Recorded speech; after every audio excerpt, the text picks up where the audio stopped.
up the phone. Hello साला टुनटुन जी कौन फोन करता रे? जरूरी बात की बात। हेलो का रे माल लागल बा रकटू आओ ले आओ।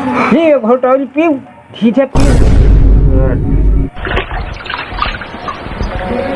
धीमा लागत है माल बहुत टाइट बना रही बहुत छोहाड़ा माल मिलता है केहू के जगह नहीं थे बतैला के काम ते केंगा जानत रहे ते जरूर कोनो से जान पहचान बा तबे जानत रही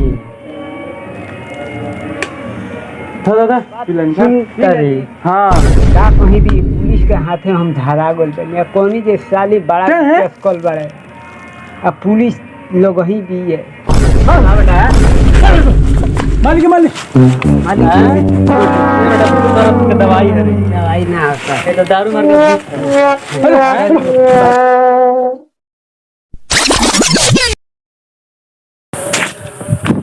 सत्य का है जानता हूँ पुलिस बड़ा खतरनाक भी है खतरनाक भी है तो मर्दाना न हवे मदना का लेडीज का सीआरपी वाला हो पकड़ ली तो वो है तना गाड़ी में बांस को दी लोहा के हाँ बाप रे अते तो बात दिखा थे ना ते दारू लिए हमें तो भेज दिया मैं चला पुलिसो कहाँ पर है? पुलिस से जानता नहीं कि ना वो हमनी के फेर में बा अब बुझाता सारा दौड़ाते गाड़ फाड़ दी कि ना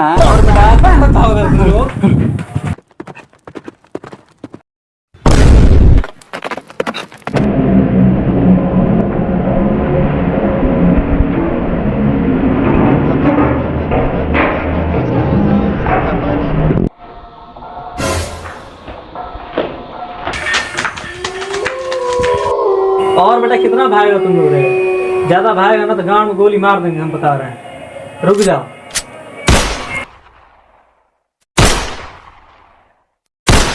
यार